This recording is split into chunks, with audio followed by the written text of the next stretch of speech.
Hello दोस्तों, स्वागत है आप सभी का हमारे चैनल हिंदी साहित्य समाधान में। तो पिछली क्लास में हमने पुनीत राय की जो वस्तुनिष्ठ हिंदी पढ़ रहे थे उसमें से हिंदी साहित्य के इतिहास की शुरुआत कर दी थी।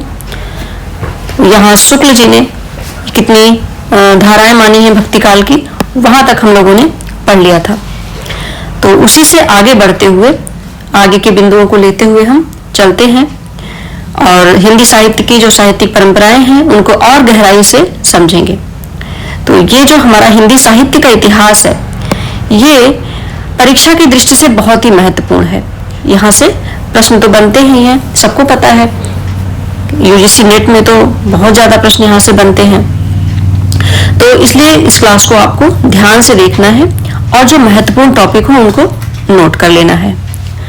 तो चलिए शुरू करते हैं अपनी क्लास को यहां से। आचार्य शुक्ल के इतिहास की प्रमुख विशेषता क्या है?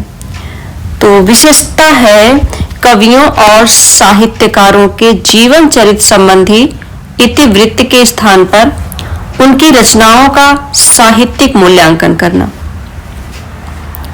आगे, किसने केशवदास को अलंकारवादी परवर्ती रीति काव्यों को रसवादी घोषित किया तथा केशवदास की जगह चिंतामणि त्रिपाठी को रीति परंपरा का प्रवर्तक माना। तो सभी लोग रीति परंपरा का प्रवर्तक किसे मानते हैं? तो सभी आलोचक केशवदास को मानते हैं, लेकिन शुक्ल जी किसे मानते हैं? वो रीति काल का प्रवर्तक चिंतामणि त्रिपाठी को मानते हैं। ठीक, आगे है कि भक्ति आंदोलन तदयुगीन निराशा की देन है। संत मत इस्लाम के एकेश्वरवाद के प्रभाव सूचक हैं। प्रेमाख्यान परंपरा सूफी से अनुकृत है। ये मत किसका है? तो ये जो कथन है ये किसका है? भक्ति आंदोलन उस युग की निराशा की देन है, ऐसा मानने वाले कौन है? आचार्य शुक्ल। अगला है कि आचार्य शुक्ल के इतिहास दर्शन का एक प्रमुख दोष क्या है? तो शुक्ल जी के इतिहास के दर्शन का जो दोष है वो है साहित्यिक परंपराओं और प्रवृत्तियों के निर्माण में पूर्व परंपरा की उपेक्षा। इन्होंने पूर्व परंपरा की उपेक्षा की है। ठीक, साहित्यिक परंपराएं जो हैं और प्रवृत्तियों का जो निर्माण हुआ उसमें शुक्ल जी ने पहले जो परंपराएं थी उनकी उपेक्षा की। यही इनके इतिहास दर्शन का दोष है। आगे कि साहित्यिक परंपराओं और प्रवृत्तियों को युग विशेष की चित्तवृत्ति के प्रतिबिंब के रूप में किसने ग्रहण किया? आचार्य शुक्ल जी ने। साहित्यिक प्रवृत्तियों परंपराओं के निर्माण में किसने परंपरा का महत्व प्रतिष्ठित किया? ये करने वाले हैं हजारी प्रसाद द्विवेदी जी। इन्होंने साहित्यिक प्रवृत्तियों एवं परंपराओं के निर्माण में परंपरा का महत्व प्रतिष्ठित किया। किसने? हजारी प्रसाद द्विवेदी ने। निर्गुण प्रेम मार्गी सूफी शाखा, निर्गुण ज्ञानाश्रयी शाखा के स्थान पर प्रेम काव्य, संत काव्य नाम का प्रयोग किसने किया? मतलब निर्गुण प्रेम मार्गी सूफी काव्य को प्रेम काव्य कहा और निर्गुण ज्ञानाश्रयी शाखा को संत काव्य कहा। तो ये कहने वाले कौन हैं? राम कुमार वर्मा जी। ध्यान देंगे। डॉक्टर धीरेन्द्र वर्मा ने हिंदी साहित्य नामक ग्रंथ का संपादन किया। इसमें संपूर्ण हिंदी साहित्य को 3 कालों आदिकाल, मध्यकाल और आधुनिक काल इसमें विभक्त किया गया। रासो काव्य परंपरा जैसी नई काव्य परंपरा को स्थापित किया गया है। ठीक, हिंदी साहित्य को 3 कालों में बांटा गया। आचार्य शुक्ल द्वारा काल विभाजन एवं नामकरण।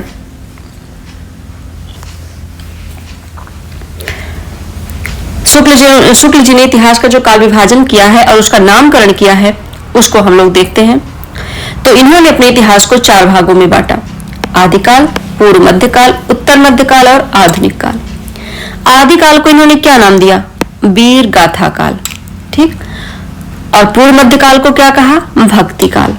उत्तर मध्यकाल का नाम दिया रीति काल और आधुनिक काल का नाम दिया गद्य काल। तो तो वीर गाथा काल की जो समय सीमा है वो शुक्ल जी ने मानी है संवत 1050 से 1375। संवत 1050 कह लें या फिर 1050 कह लें से लेकर के 1375, ये विक्रम संवत में है। ठीक, और ईस्वी में देखें तो क्या हो जाएगा, ईस्वी में हम 57 यानी 57 घटा देंगे तो हो जाएगा 993 ईस्वी से लेकर के 1318 ईस्वी तक। ठीक, भक्ति काल संवत 1375 से 1700 ईस्वी तक, मतलब 1318 से लेकर के 1643 तक। रीतिकाल संवत 1700 से 1900, ईस्वी में हो जाएगा 1643 से लेकर के 1843 तक।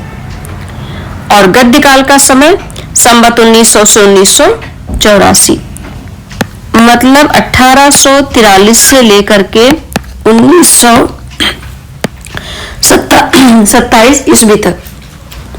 ठीक, तो ईस्वी में ये है और संवत में ये। दोनों तरीके से प्रश्न बनते हैं, संवत में भी पूछ लिया जाता है और ईस्वी में भी पूछा जाता है, तो दोनों को हमें ध्यान रखना है। अब हम देखते हैं ग्रियर्सन द्वारा काल विभाजन। ठीक, तो इन्होंने ग्रियर्सन जी ने जो काल विभाजन किया है उनके नाम है, पहला चारण काल सन 700 से 1400 ईस्वी तक। इन्होंने पहला आदिकाल का नाम क्या दिया, चारण काल। दूसरा 15वीं शताब्दी का धार्मिक पुनर्जागरण काल। तीसरा है मलिक मोहम्मद जायसी का प्रेम काव्य। चौथा है ब्रज का कृष्ण काव्य 1500 से 1800 ईस्वी। पांचवा है मुगल दरबार। छठवां तुलसीदास। सातवां है रीति काव्य 1550 से 1692 ईस्वी।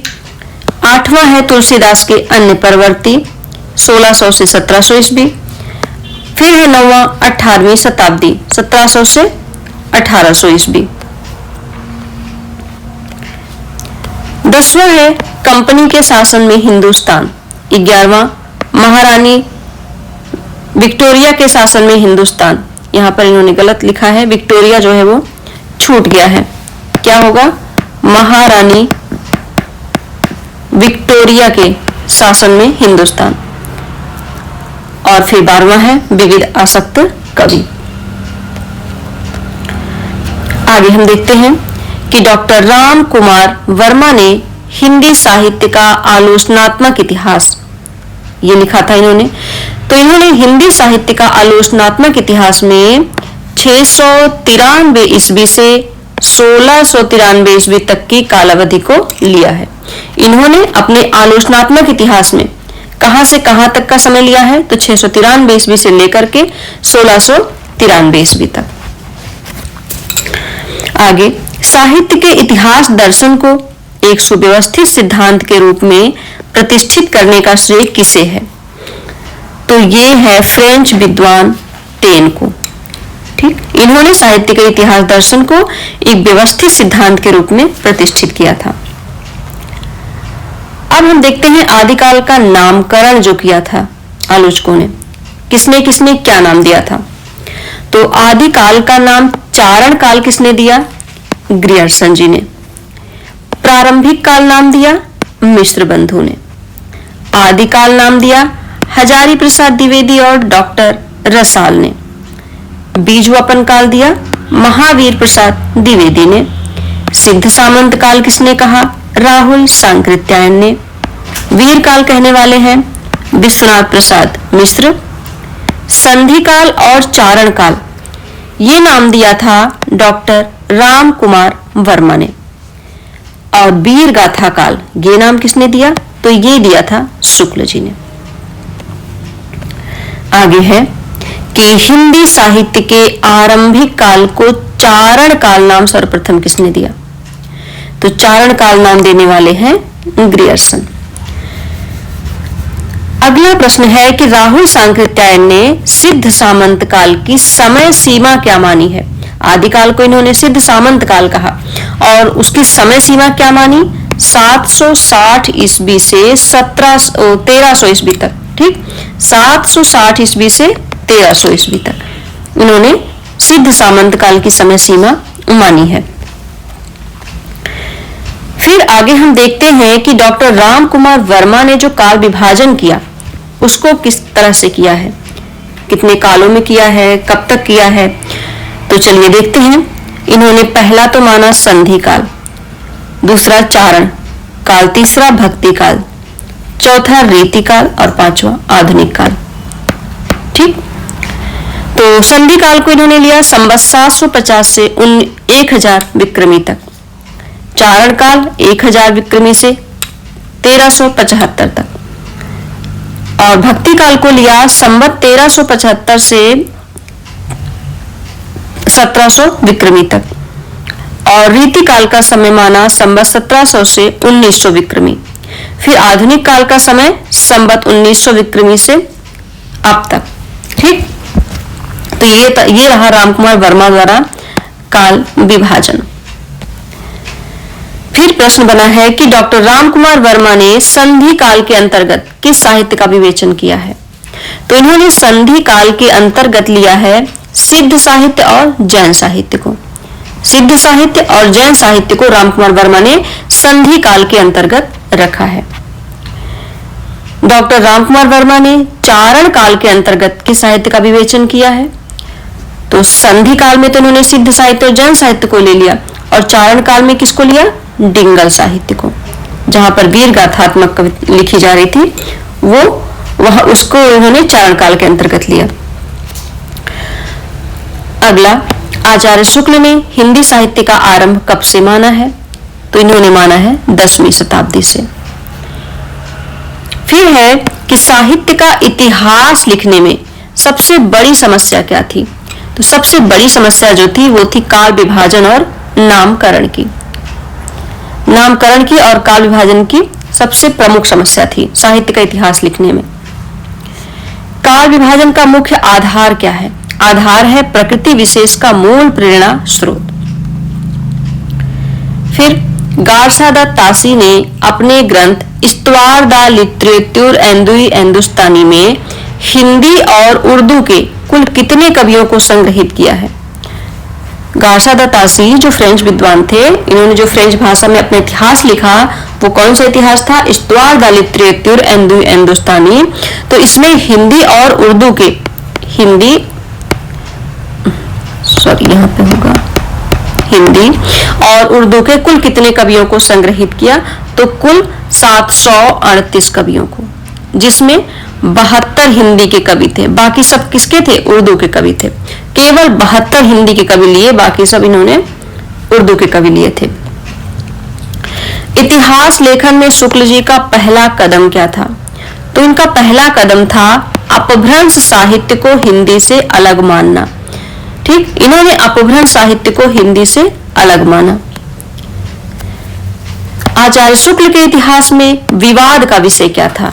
विवाद का विषय ये था कि आदिकाल को वीर गाथा नाम देना, कि शुक्ल जी ने आदिकाल को वीर गाथा नाम क्यों दिया, ये इनके इतिहास में विवाद का विषय था।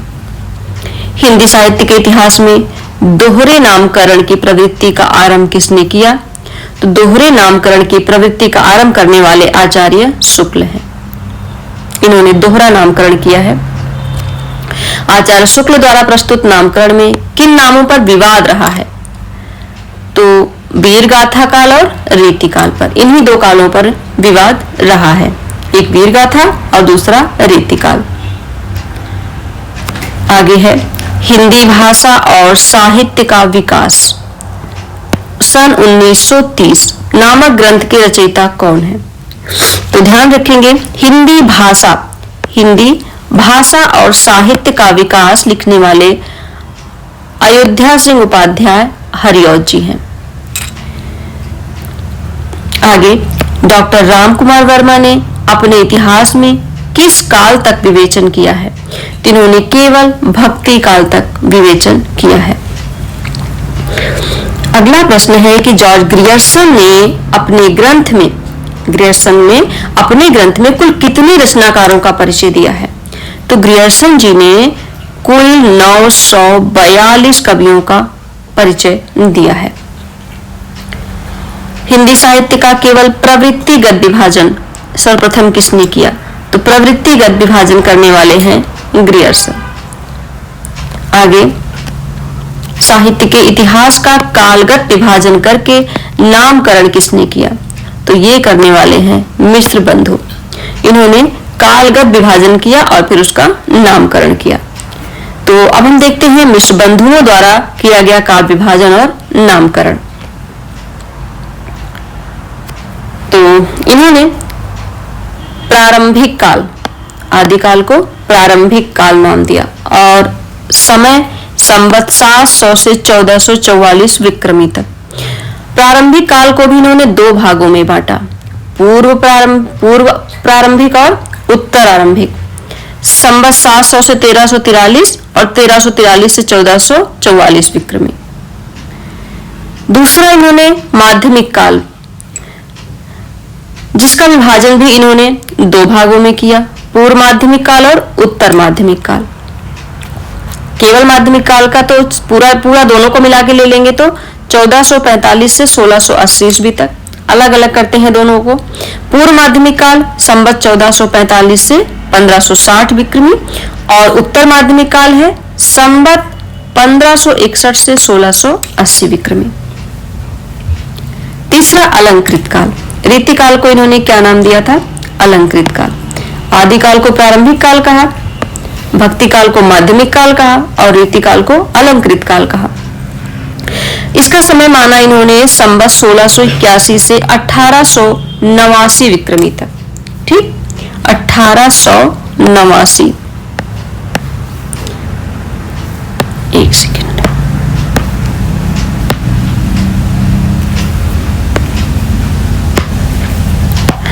आगे, तो अलंकृत काल को भी इन्होंने दो भागों में बांटा। कौन कौन से? पूर्व अलंकृत काल और उत्तर अलंकृत काल।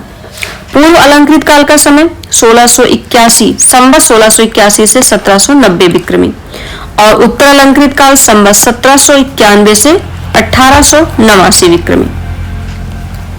फिर चौथे नंबर पे परिवर्तन काल, चौथा है परिवर्तन काल। इसका समय संवत 1890 से 1925 विक्रमी तक। और फिर वर्तमान काल, वर्तमान काल का समय इन्होंने संवत 1926 विक्रमी से अब तक का लिया। ठीक, तो इन्होंने 5 भागों में अपना काल विभाजन किया, प्रारंभिक काल, माध्यमिक काल, अलंकृत काल, परिवर्तन काल और वर्तमान काल। दूसरे आधार पर विभाजन, प्रारंभिक हिंदी, माध्यमिक हिंदी, अलंकृत हिंदी, अज्ञात काल, परिवर्तन कालिक हिंदी और वर्तमान कालिक हिंदी। तो इसको देखने की जरूरत नहीं है।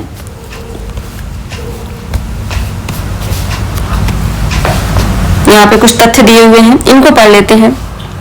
आचार्य शुक्ल ने हिंदी साहित्य के इतिहास के अंतर्गत शिव सिंह सेंगर, ग्रियर्सन के इतिहास ग्रंथों के लिए वृत्त संग्रह शब्द का प्रयोग किया है। मोस्ट इंपॉर्टेंट लाइन है कि शुक्ल जी ने अपने हिंदी साहित्य का इतिहास जो लिखा उसमें उन्होंने शिव सिंह सेंगर और ग्रियर्सन इनके इतिहास ग्रंथों के लिए किस शब्द का प्रयोग किया?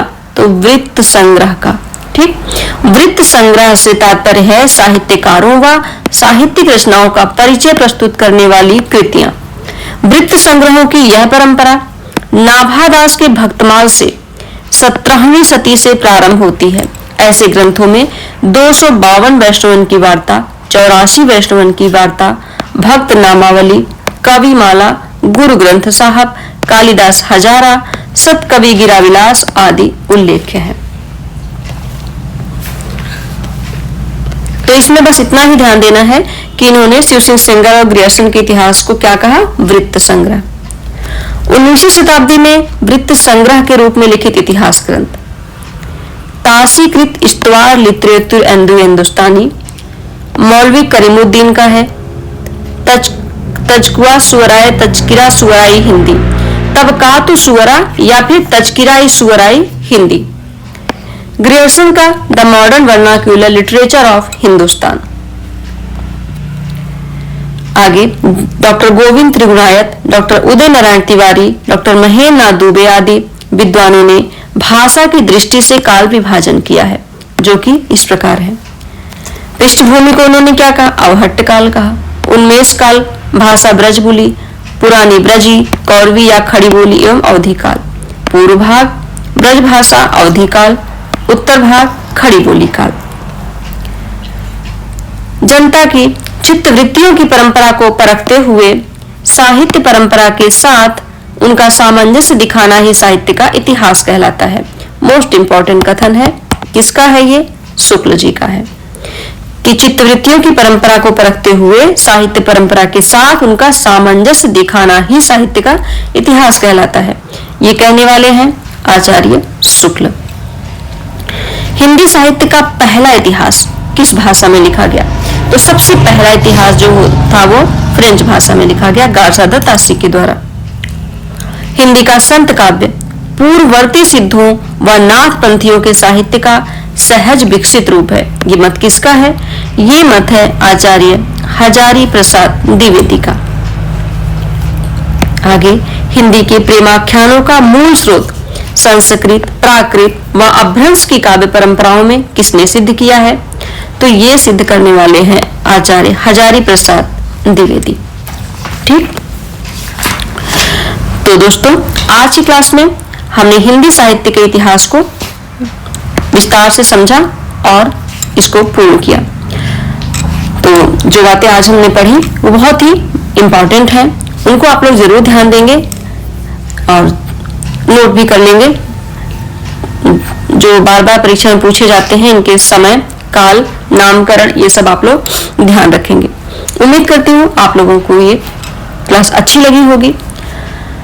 अगर आपको क्लास अच्छी लगी हो तो लाइक शेयर जरूर करें और चैनल को सब्सक्राइब कर लें। पीछे की क्लासों को आप जाकर के प्लेलिस्ट में देख सकते हैं और क्लास को ज्यादा से ज्यादा अपने दोस्तों के साथ शेयर करें।